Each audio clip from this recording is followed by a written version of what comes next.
You're listening to the TEPIS Paranormal Talking Point podcast, a show that discusses various aspects of the paranormal world, with paranormal news, ghost stories, interviews, and much more. And without further ado, let's get into some talking points. Hi guys, Scott here from TEPIS Paranormal, and welcome back to another episode of the TEPIS Paranormal Talking Point podcast. So today I'm joined by Calvin von Crush, who is also known as the Occult Collector. Calvin has a massive collection of pieces related to the occult and the paranormal. Calvin joined me for this interview, and I got to talk to him about a number of pieces in his collection, including Ouija Boards, spirit writing apparatus, as well as his freak animal collection. We also spoke about the Talking Board Historical Society, of which Calvin is one of the directors. So I hope you enjoy this interview and enjoy learning more about Calvin's collection. Thanks for joining me, Calvin. Thank you for having me, man. It's an absolute pleasure. So, obviously, you're a non-believing skeptic. Absolutely. Have you always been that way? Has that always been your view on sort of the occult, the paranormal, etc.? No, believe it or not, I grew up a good Catholic boy. I believed in, God and ghosts and demons and angels and all of that growing up. My family always had ghost stories that captivated me. A lot of them were involving Ouija boards and things like that. And, I think one of the reasons why I got into collecting things related to occult and paranormal history is because I wanted to open my home up to the energies that these items allegedly have so I could experience the paranormal. So the deeper I got into collecting and the more I work with people in the paranormal field, the less and less I believe. Okay. What would you say, I think you sort of touched on it there, what would you say are your sort of earliest memories of the paranormal? Ghost stories, family ghost stories. Absolutely. We have stories in my family about demons crawling on the ceiling, visiting my grandmother for being a bad little girl. Her mother wished that she would see something called the Mamone. So I remember being terrified of seeing a demon crawling on my ceiling when I was a little kid, when I was misbehaving. Ouija board stories. Absolutely. Ouija board stories terrified me. And Ouija board stories are everybody's like gateway into the paranormal, tarot cards, Ouija boards, pendulums, things like that. Because they're so readily accessible. You can get them at Walmart. Walmart has Ouija boards. So that's how people usually dip their toe right in the water with the paranormal. Cool. So, again, I think you've said a few different sort of places I've seen online that you consider your collection to sort of be a scientific experiment. Yeah. So do you want to touch on that a little bit? So, we've already talked about how so many people in the paranormal field say you shouldn't even play with Ouija boards. You shouldn't have them in your house. Here I am with over 100 different boards in my house, some from the early 1800s, boards that very well should have a dark history or a story to them, boards that have been used before where a portal very well could have been opened. That's what all the experts say. You can see behind me, this is a skeleton that's allegedly a murder victim. How many people have you heard say that murders leave a psychic imprint on a building and that can cause a spirit to remain? I have items that are cursed. I have items that are allegedly haunted, and nothing has ever gone bump in the night here that has convinced me of anything otherworldly. Cool. So, obviously, saying nothing's happened with your collection, is that at all, or have there been like little things maybe moving, etc., or is it literally, nothing? So there's every once in a while there'll be something that can be attributed to confirmation bias. Mm-hmm. Now, confirmation bias, for anybody who doesn't know what that at home is, it's when your brain gets information, stimulus, and it compares it to something else that has happened or some other form of information that you've received. A lot of times that happens to deal with divination and fortune telling. Somebody will give you a bit of information and you'll take that information and apply it to an event that will happen later or something that's already happening in your life. So here's for instance, I've stood in my house and underneath the lights giving a tour for the collection. And I've said, yeah, nothing ever happens down here. And then the lights will dim. And that is purely coincidental. And it's because the guy who installed my lights was an alcoholic. So, but little things like that do happen every once in a while. And if I was a believer, I could contribute things like that to the paranormal instead of being rational and saying, oh, it's because the guy who put things together didn't put them together 100%. Yeah, of course, that does make sense. I mean, I've spoken to a few psychics, and like you say, it is sort of some of the things you hear from them are very much, I guess they're quite broad. They cover a lot of, different, they could be interpreted in a lot of different ways. So it's like one blanket statement that could take 6 or 7 different events, right, and obviously be considered as part of that. Now, that's not saying that some psychics are better at it than others. Mm-hmm. I've met some psychics who are absolutely fantastic at what they do. I get psychic and fortune telling readings all the time. I love it. I think it's very entertaining, but I don't really hold any weight in their words or their methods. Cool. Yeah, that's fair. So obviously you're not the kind of skeptic that immediately shuts people down. No. You're obviously a lot more sort of genuinely interested in people's stories and wanting to learn more about their views and their opinions. Yeah, if you want to catch a fish, you got to go to the ocean. If you're just a skeptic who's sitting there pounding the keyboard and talking trash on your phone, telling people that they're not having these experiences, then you're doing yourself a huge disservice. If you really want to test the waters and see if Bigfoot's real, you've got to go to the forest. If you want to see if a house is possessed by demons, you've got to go to that house, And I have gotten up off my couch and done some of these things, and everything has let me down thus far. Cool. So would you say you want to experience activity? Yeah, so being a non-believing atheist skeptic, when my light switch goes out, I don't get an afterlife. And to me, that is actually very terrifying. I would love the persistence of consciousness. I would love to be able to continue feeling and thinking and existing for all of eternity. But in my heart of hearts, I just don't feel that happens. I think I'm worm food when I'm gone. So for me, having an inkling of an existing afterworld or an afterlife is very thrilling to me. So I would like to see a ghost. I would like to see a demon. I would like to see something that lets me know that there's something greater than what we have right now. Cool. So obviously you're known as the occult collector due to your collection. I went through and I've written down a few sort of items from your collection. And I sort of just want to, ask you about a few of them and maybe just see if you want to talk about them a little bit. And obviously, I assume you quite enjoy talking about your collection. I do. So yeah, Cool. Ask away, whatever you got. So obviously, you previously spoke about the skeleton of the murder victim behind you. I believe that's Monique. Yeah, her name. So the reason why we call Monique is because she came with a tag on her arm, and it appears to be signed by some previous physicians. And it gives information saying that she was previously murdered in Paris around the 1920s. And I believe that because she couldn't afford a proper burial, they may have donated her body to science and prepared her as part of a final project for the doctors. They articulated her skeleton. Now, I've had people argue with me that it's not even a female skeleton, that it's actually a male.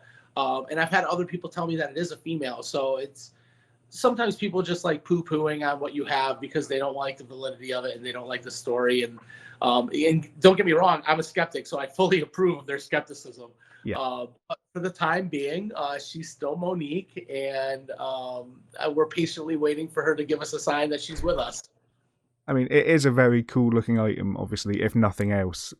And obviously, I guess from your skeptical point of view, that's why you have it. It's just because it's cool to, yeah. So you have a lot of Ouija boards in your collection. I do. Where would you say your interest in Ouija boards started? You know, obviously you've talked about family stories from Ouija boards. Where would you say your collection of Ouija boards began? I got my first Ouija board probably back in, I want to say 1992, maybe somewhere between 1992 and 1996. I got it for Christmas. I asked for it. I really wanted one. And I got to tell you, I never really got one to work for me. I just don't really have that full belief to commit. Now let's talk about Ouija boards a little bit. Now, one of the reasons why Ouija boards have been so popular since the 1800s is because Ouija boards really do seemingly move on their own. There is a process, it's a psychological process called the ideomotor effect or the ideomotor response that your subconsciousness produces movement in your body because your body likes remaining in motion, and it produces an effect. Your hands will seemingly move on their own, but they're not guided by spirit. It's your own body and your own consciousness producing this movement. And I think the more you believe, the more you're committed to that action, the more it happens. And for me, it's never, ever really worked. And it is, like you say, the person doing it doesn't even necessarily know that they're, that Correct. They're moving it. They genuinely believe something is moving the Ouija board. Yeah, pendulums, dowsing rods, light as a feather, stiff as a board, and Ouija boards all work by the same process. Okay. So in your collection, obviously you've got a few sort of standouts, I would say. Yeah. One of the ones, if you want to talk about a few of your sort of favorites. Yeah. I have one called The Beast, which is pretty gigantic. I want to say it's just about 2.5, maybe 3 feet wide. And it's got these deep grooves in it because the planchette is actually built on top of 6 tall screws. It doesn't have traditional like wooden peg feet. Mm-hmm. And I believe the gentleman used it, or lady, whoever used it first. It just, to me, looks very masculinely made. It doesn't look like it had any sort of elegance to it. Yeah. Used it kind of like a dial, like a clock. I don't think he slid it back and forth to each letter. I think he just moved it back and forth because there's lines extending from each letter. So almost like a dial plate, which is a different form of spirit communication device, which I can actually show you. I can grab one. I've got one in real close. So this would be a dial plate for you folks at home, and see how this spins, and this moves in the same process that a Ouija board moves, the ideomotor. So whoever has their hands on it, it would start moving on its own. If you've ever heard of table tipping or anything like that, it's the same thing. And that's why all these things are popular in the paranormal field, because they really do work. They will give you a paranormal experience. And unless you know the secret of how it works, you're going to be kind of duped a little bit. And I really think that a lot of people in the paranormal field are doing people a disservice by not doing that little bit of research and finding out the real facts behind it, and just saying they're dangerous to play with. Yeah. So, like you said, I think the danger to play with them obviously is one of the sort of more famous things about a Ouija board. Yeah, I think Monopoly's more dangerous. I think people have more fights over Monopoly than they have over Ouija boards, you know? Yeah. So, also in your Ouija board collection, you've got an artist sort of, is it an artist's palette sort of board? That was one of my white whales. I chased that one for a very long time. All right. So yes, this is one of my prized possessions. If everyone can see that, I'll lean back a little bit. Now, you can't really make out what's on it, but this actually has letters and numbers written on it in pencil. This painter's palette is actually a Ouija board. It was created by an artist in Lilydale named Glenn Renner Smith.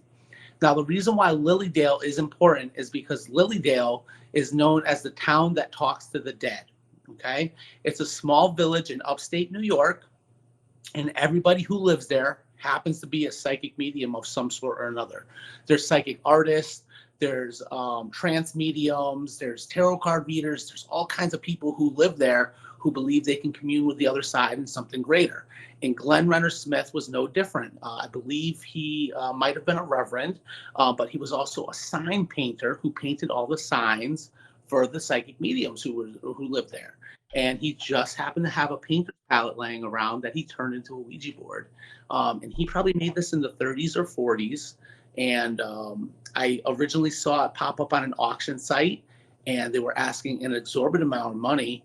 And it was just a price that I never would have paid for a board, and it ended up vanishing. And I found it years later on another collector's website. So I chased it down, and I begged this guy for years to sell it to me, and finally he let it go. And I had to drive down to Washington, D.C. I drove 6 hours one way to pick it up, and then 6 hours one way to get it back home. So I drove 12 hours in one day to pick it up because it was one of my white whales. But I love this thing. It's definitely never going to get sold. It's going to probably get buried. It is, yeah. Like you say, it's a very cool item. It's one of the sort of purely the uniqueness of it, I guess, makes it a lot more standout than some of the other sort of more generic boards. Yeah, everything's usually so square. Let me see if I can grab another weird one from the collection and show you guys. Oh, okay. I got one in my hometown. I can actually show you. So this board was actually one of the few spirit communication devices to be made in Connecticut. And I'll show you this a little bit better. And this was made in the town that I live in right now, in Meriden, Connecticut. Just a couple miles down the road, I've been to the area where the factory was, and it's actually apartment buildings now. But this board was made, I want to say in the 20s. I'd have to double check that, but I think it was made in the 20s or so. And the cool thing about this is the planchette actually doubles as a automatic writing device. You can put a pencil in a hole. And if you notice, this is one of the best outlaid Ouija boards because it's in a frame and the planchette can't go off the board. Like a lot of traditional Ouija boards, the goodbye is down at the bottom of the board, and the planchette would actually have to slide off the board to hit the goodbye. Not this board. Cool. So, I don't know if you're familiar with the Ancient Ram Inn over in the United Kingdom. Here we have a haunted. I think it was an old sort of inn, a pub. No. So it's considered one of the most haunted buildings in England, at least. Everything in England's haunted. Yeah, I mean, we've got obviously a longer period of history than you guys. And in there they've actually got their own custom Ouija board they've had made, and it's a big round glass board. So that's a very funny thing that you mentioned. Something I've noticed is that boards that come out of the UK happen to be round. And they're usually played with a glass. Mm-hmm. It's a game called Ask the Glass. I have 2 specimens in my collection that came from the UK, and they're both round. Okay. Yeah, I wonder why that's like a significant difference then in the sort of construction of Ouija boards and various items. Well, it's down to cultural preference, and I actually think that's a very cool thing that the British have taken it and made it their own thing, because Ouija boards are an American thing. Even though the planchette is called a planchette, and that is a French word meaning little plank. That's a different story, though, how those became, how the planchette itself came out before the Ouija board. Ouija boards were invented here in the Americas. And for a very long time, some countries actually even outlawed them, where they weren't allowed to have them because they had such a negative connotation. Mm-hmm. Obviously, they're a very consistent thing in a lot of horror movies, and they, like you say, they usually are they've got that connotation of being the sort of entryway, I guess, opening a gateway almost for paranormal entities and things like that, specifically in horror movies and stories. Right. Which they're not. I'm so glad to hear that you don't believe in that. Do you believe that spirit can communicate with you through a board or no? So I'm sort of unsure.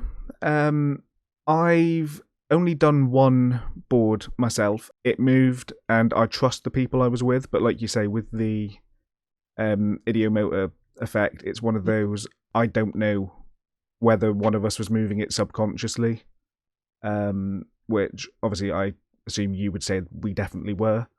But it's Yeah. one of those, we don't think we were, and obviously that's where the big argument on Ouija boards comes in. So I actually got to see an experiment when we had a Ouija board specific convention called WouijaCon. Mm-hmm. And I believe it was a couple of researchers from Denmark who came over, and they brought with them a Ouija board with registration marks on the side, so it was like those little QR codes that you scan at restaurants to get the menu. And they were situated at north, south, east, and west on the board. And they had glasses that you would wear when you use the Ouija board. And in every case of planchette movement, the eyes went to the letter first before the Ouija board planchette moved. So logically, that tells you that the person's eyes were so important to the movement of that planchette that they had to be incorporated first. So that leads me to believe that without that visual stimulus, if you had somebody blindfolded or somebody who was blind, they wouldn't be able to get the proper responses from that Ouija board because it wouldn't be a spirit guiding their hands. It's that subconscious using that stimulus. And like I say, I guess that would be quite an interesting experiment to get someone that is blind, visually impaired, to try it and see what happens. I must admit, I don't think I've seen anything like that, so that would be quite... Yeah. So next on the board, okay, especially like that round one, have everybody take their hands off of it, blindfold them, and tilt the table just 25 degrees without them knowing that the table's been turned. So now the letters in the alphabet have been moved, and see if you can get any kind of results. Yeah, that will be an interesting experiment. I'll definitely do that next time we go there and obviously use that board. Another board in your collection that I'm sort of interested in, and I guess it's not just a board in this instance, is the Mark Twain stuff you have.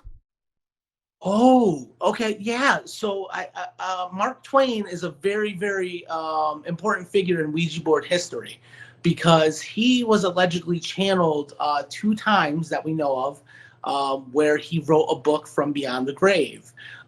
It is. I'll grab them for you real quick. All right. So Mark Twain originally, allegedly, wrote 2 books from beyond the grave. He wrote this one called Jap Heron. And then he wrote another one called God Bless You, Daughter. Okay. Now, this one is actually very cool because it is signed by the author, and she had beautiful penmanship. So the story of these books is that the person writing the book, Jap Heron, was written by, what was her name? Was it Patience Worth? I forget who wrote this one. No, Patience Worth wrote a different one. I can't remember the name of the author right now. I apologize for that. But, it's weird because these are both like very like kind of not in his style of writing at all. They're not fun books, and he was a fun book writer. I could not get through these books because they're kind of boring to me. I have to put them down. Now, he wasn't a very religious man either. So for him to write a book called God Bless You, Daughter is very far-fetched as well. Now, the cool thing about this book, God Bless You, Daughter, is I actually have a board that is very closely associated to the book. It is called the Nona board. And this is the type of board that the book was written on.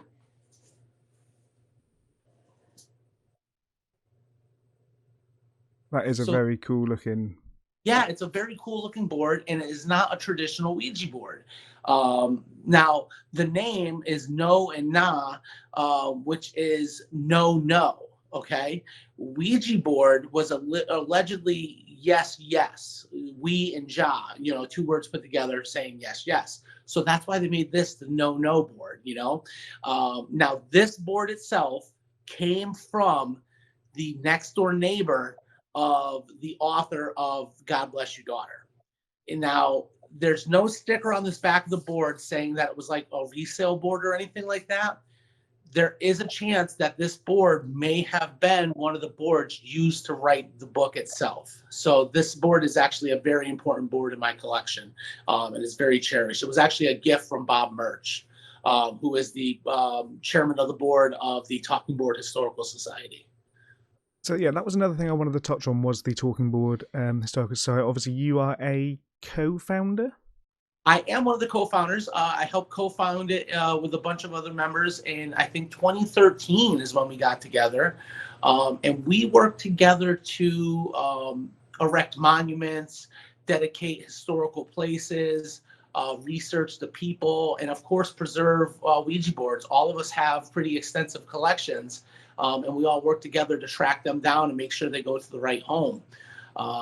It's sometimes thankless work. Sometimes it's a lot of time and effort, but it's very rewarding to all of us.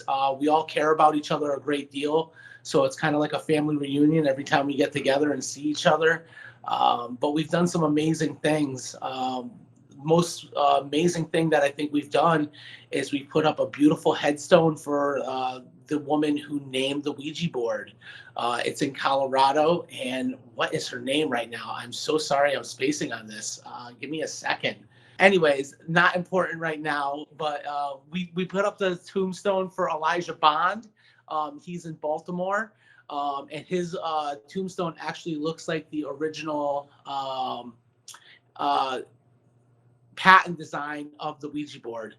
It's really big online. A lot of people go and they tag it as the Ouija board headstone, so you can see it on Instagram and everything like that. We're absolutely very proud of that. There's a 7-Eleven that we dedicated as a historic place because it used to be a Ouija board factory. So you can go into the 7-Eleven and see a plaque that we had put up. It sounds ridiculous, but it means the world to us, because if we don't care about it, who else is gonna? Yeah, no, see, I think it's really cool that, like you said, you're preserving sort of that part of the occult history and, you know, Ouija board history. And especially, I think, as a skeptic yourself, obviously, that you still do that and that you still have such an interest in Ouija boards and spirit boards and that sort of thing is obviously really interesting. Yeah, I've had this interest since I was a child, and it's always been fascinating to me. I mean, I still watch documentaries on, giants building mounds and, the Loch Ness Monster and things like that. Like, if there's anybody in the world who wants all this stuff to be real, it's me. I'm not here to, poop in everybody's Fruit Loops. I don't want things to not be real. I just want the people who are out there gathering evidence to take it a little bit more seriously, research what they're doing, and realize that some of the methods that they're using are bunk. My biggest gripe right now is the Estes method. I think the Estes method is 100% bunk. It's been shown that, in the past, that limiting your vision and listening to white noise can actually elicit a hallucination, like an auditory hallucination where you think you're hearing voices and stuff. And let's face it, it's a scanning method where you're hearing voices anyways. I just think that it's a method that's very similar to Ouija boards, where it's going to produce a paranormal effect. And it's not gathering any proper data. It's confirmation bias. And I think they're relying on it too much in the paranormal field right now. Cool. See, that interests me because I quite enjoy the Estes method. It's one of those things that I do fairly regularly while investigating, purely because I quite like the different sort of. It just feels very different to other sort of types of investigation, different methods you can do. So I quite like the Estes method, but I think it's an interesting point, like you say, that it is very fed by what you want to hear. Yeah, it goes back. It's kind of a bastardization of the Gansfeld method that was used in the 60s and 70s. I'm sure you've seen it on TV where people put the little balls over their eyes, the ping pong balls, and they get them taped down, and then they get with the red light. And that's even been shown to produce hallucinations. So when you are going into a situation where it's producing a hallucination, you can't use that as evidence. Mm-hmm. I done the Estes method myself, and it felt like somebody was tapping on my headphones. And I know that that wasn't really happening. I know it's because of the lack of stimulus and the noise canceling headphones. I must say that it even feels like I'm surrounded by sound. You know, it feels like I'm in the sound myself. It is a bit overwhelming. Okay. What with the Estes method then? What do you think about sort of competent conversation? Obviously the person who can't hear, can't see, and the person asking questions, if they actually have a coherent back and forth almost. Yeah, I've seen it myself. So my partner actually is a believer in the paranormal, and I've seen her and her friend have very cohesive conversations under the Estes method. Even very strong coincidences with movement and looking in certain directions. But I still think that can be boiled down to confirmation bias and coincidence. Okay, cool. So going back to the sort of slightly away from the Ouija boards, but still on that sort of spirit writing side, I believe you have a copy of The Psychic, the book that is signed by 2 authors. Yeah. Man, you're good. You're pulling out some really good stuff in my collection that a lot of people don't talk about.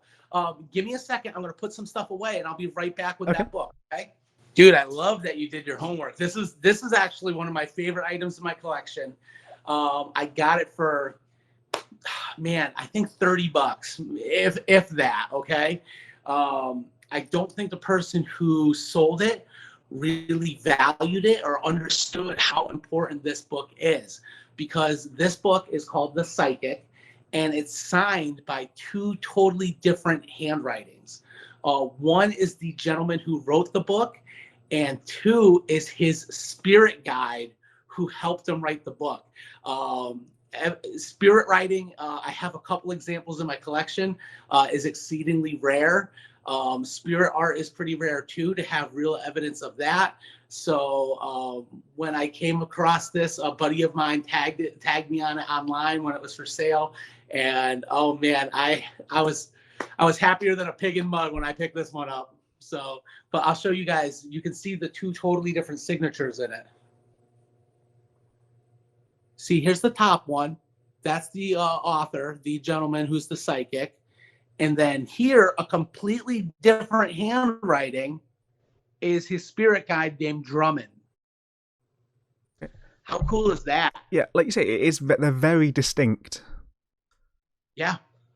So, I mean, from my point of view, I think the gentleman, it could be a put on. He could easily just sign 2 different ways, or even switch hands. Who's to say? I mean, the human mind is a very, very powerful thing, and you can make yourself believe anything. Let's even look at people who are diagnosed with cancer. People who have a positive outlook can end up reversing their cancer. People who have a negative outlook, they end up dying in a couple weeks after their diagnosis. Even placebo effects with medicine. You see people who get a placebo medicine, next thing you know, they're getting better, they're on the mend. The power of belief is so intense, and I think a lot of people overlook that in the paranormal. Now, being a skeptic, I totally respect somebody's point of view when they say they are scared because their house is haunted.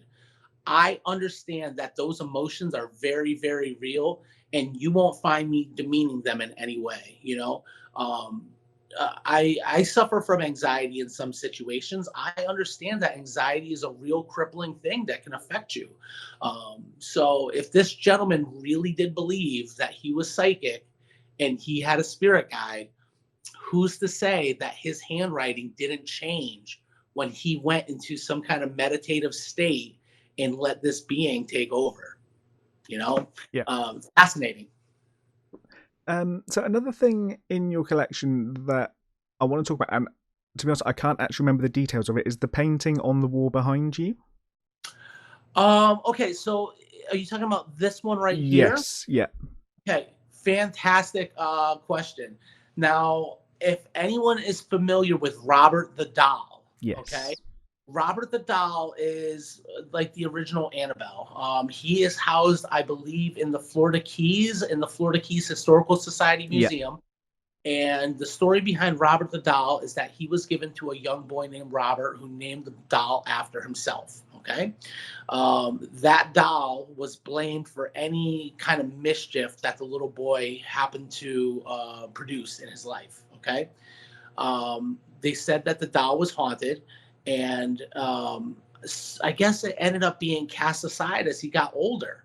But even in his older age, anytime something bad happened in his life, he would still blame the doll. He would say, "It wasn't me, it was Robert." Now, he actually grew up to be a very accomplished painter. His name was Robert Jean Otto, and he painted scenes of the Florida Keys. And this is actually a picture of some of the crumbling ruins from the Florida Keys. I just got really lucky and stumbled across it, and I recognized the name, and I picked it up for for relatively cheap, and now it's hanging in my collection. And I have a little replica of Robert the Doll close by. I do quite like Robert the Doll. I think more so than Annabelle to some extent, because I think Robert's less popular and therefore has been less almost bastardized by Hollywood. Yeah. Now, the cool thing about Robert the Doll is that his negative energy still persists to this day, and that people take pictures of him without asking permission, and the museum gets thousands of letters a year of people asking Robert for forgiveness for taking his pictures without asking permission, because they believe that bad luck has followed them because of this action. Yeah, it's an interesting story, I think, and the association with that I do quite like. Same. Um, so Ed and Lorraine Warren.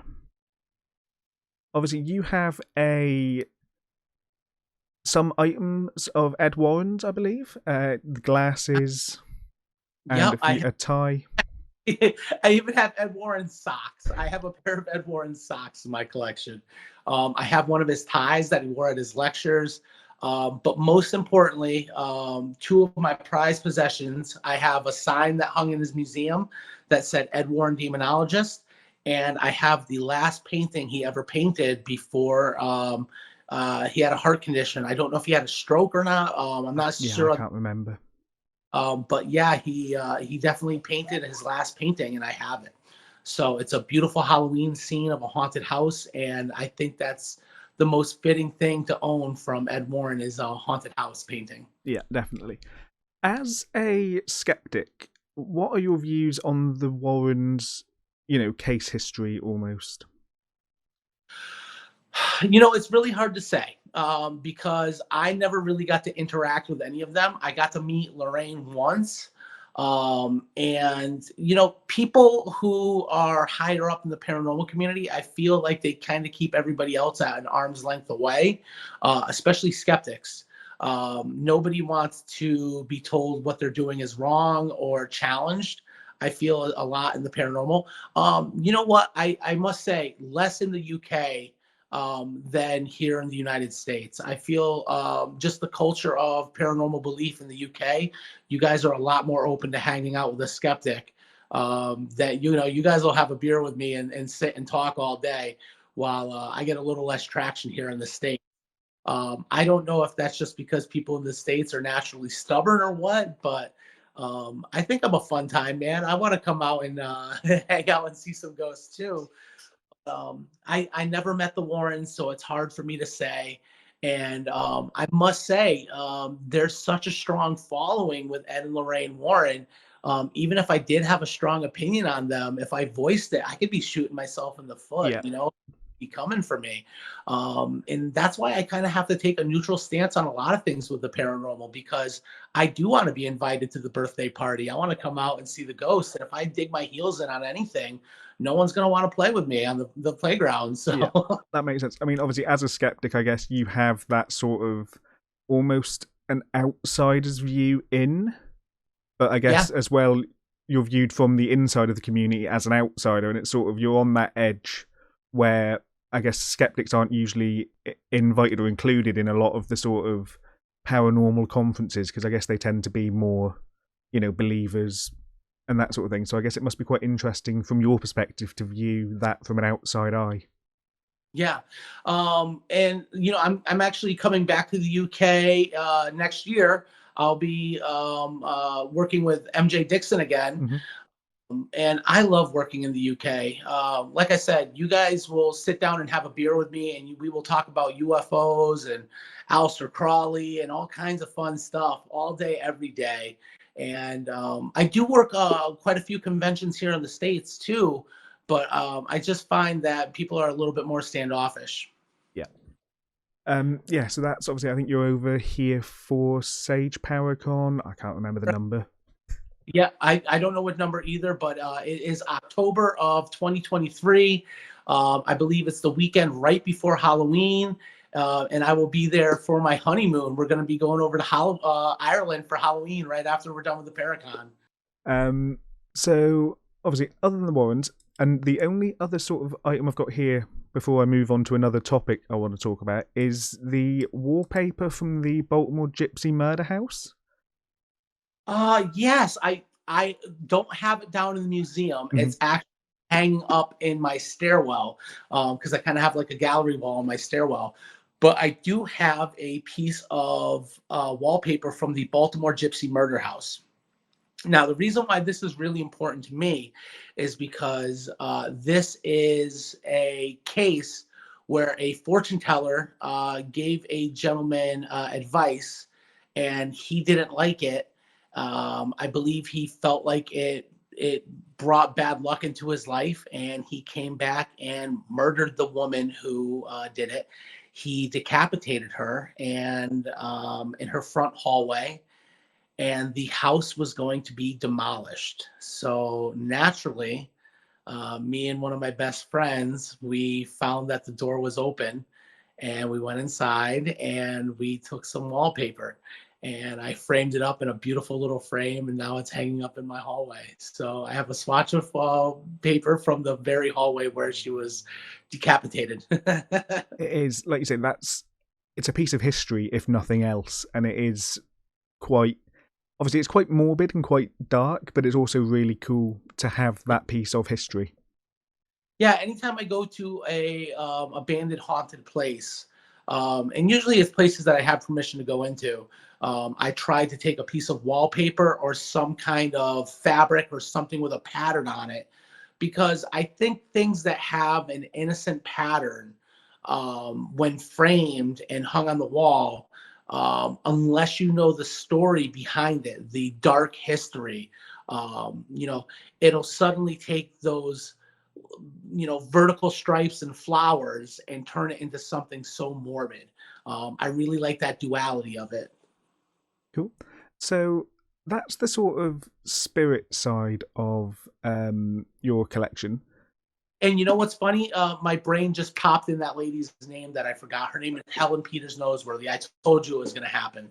That's funny how my brain works. Cool. So moving on from that, I want to talk a little bit about cryptids and cryptozoology. Yeah, absolutely. Because obviously the other side of your collection is I can't think of the word now. Stuffed and Taxidermy. That's the one. Yeah. Obviously, you've got a large taxidermy collection of freakish and abnormal creatures. So, I think real items connected to cryptozoology are very hard to come by. I do have some allegedly authentic Bigfoot prints. I do have a piece of the Silver Bridge that Mothman allegedly collapsed.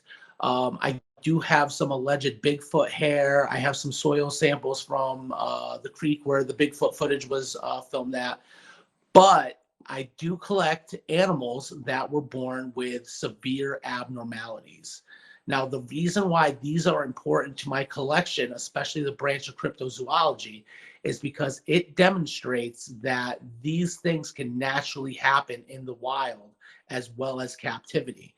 I even have a Cyclops alligator. Could you imagine like stumbling across an alligator with one eye in the wild? Now, chances are a full-grown alligator with one eye, living to maturity, is very, very, very rare.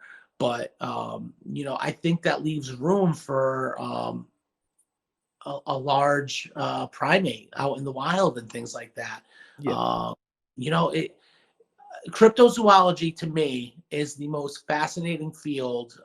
Well, maybe UFOs now, ufology, because of everything that's going on with the government releasing information on UAPs. But, ufology and cryptozoology are the most promising fields in the paranormal right now. And they're both very, very fascinating. And that's why I collect freak animals. And one of the freak animals that I have is actually alive. I have a two-headed turtle named Leonard and Sheldon.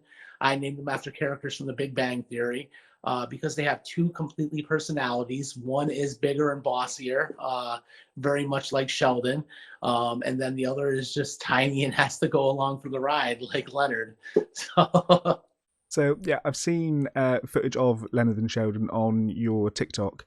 One question I do have for that: do you refer to Leonard and Sheldon sort of singularly or plurally? I usually refer to them as the turtle or my turtle, but sometimes I do say turtles. It's weird. I've never asked them their pronouns. I'm not even sure if they're male. So they've never complained. They've never corrected me. So for the time being, I do refer to them as Leonard and Sheldon, and then sometimes they're plural and sometimes they're singular. Cool. Because yeah, I believe they share. So they've got two separate heads, but share everything else, or the majority. They have 3 legs, so each head has 2 front legs and 1 back leg, and then they have the lower digestive tract that they do share. But usually, it's just Sheldon who does a lot of the eating. Leonard, I think, is more of like a parasitic twin. So he's kind of just absorbing nutrients through the lower digestive tract. Okay.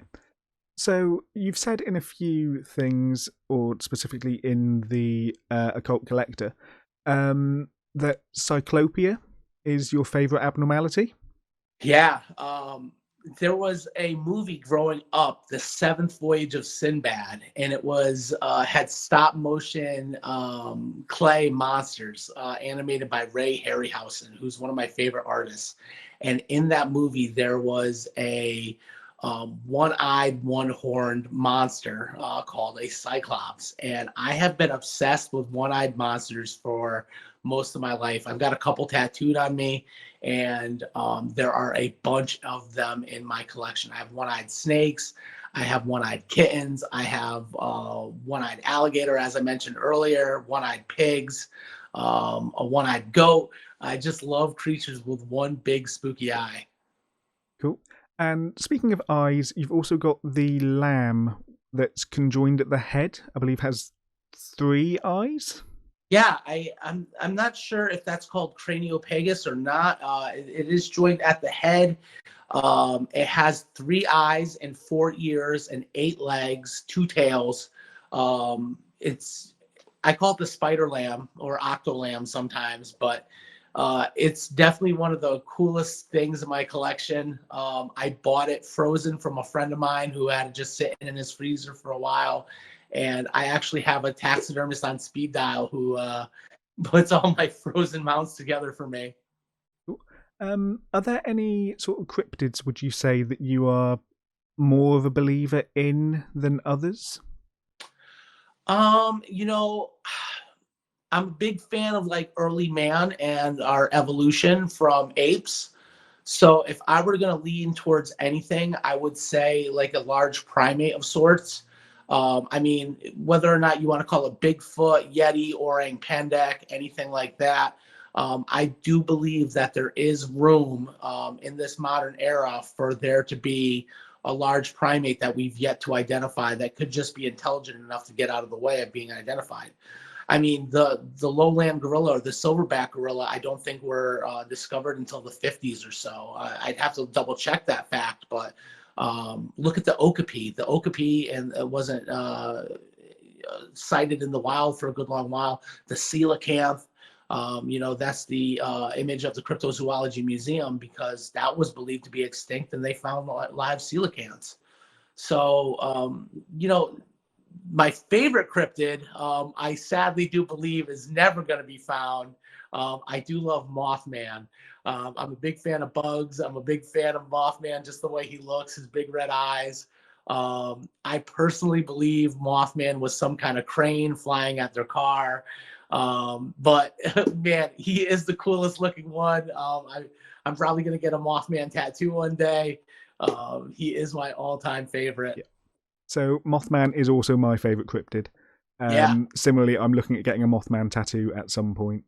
Oh, come to the state. I'll give you a real good deal on that one, man. I would love to do it. And yeah, like you say, I think the likelihood is it was a crane or even an owl, something large, winged. But yeah, the story around Mothman, and I think what Mothman's become since then with the Mothman Festival, the museum, etc., adds a lot to the enjoyment of it. But like you say, I think Mothman is one of the less believable cryptids compared to some of the others. Even things like the Loch Ness Monster, I think, are more predictable purely because of how little of the ocean we've discovered, and that sort of creature still existing is, I would say, relatively plausible. I couldn't agree more. Cool. So I think that brings us on to the last question I've got for you, which is, where do you see yourself going in the occult field? For the future that I see for myself in the occult and paranormal field, I would like to work more conventions. I would like to have a traveling exhibit of some sort. The thing with conventions though is they do take so much of my time, and I'm a professional tattoo artist. So for me to take time off of doing that, it's all a balance of time and money. So it is very difficult. As much as I want to share my knowledge and my collection with people who are interested in that field, sometimes I end up losing out on money to do that. So that is something that does sadden me. However, long-term goal is for me to open up a real brick and mortar museum, because everything you're looking at right now is actually housed in my basement of my house. And I can't really have strangers coming in and out and going up and down my stairs and using my bathroom and petting my dog. But I would love to have a standalone building where people could come from all over the world and they could learn. Because I learned so much embarking in this field that helped turn my belief system. And my goal isn't to dissuade people from believing in what they believe, but my goal is to educate. If anything, I know me giving lectures on Ouija boards help people not be afraid. And I don't like bullies. I don't like anyone being afraid of anything. And I just don't. I want people to be able to sleep a little easier at night, knowing that the things that they think go bump in the night might not really be as frightening as they think. Cool, perfect.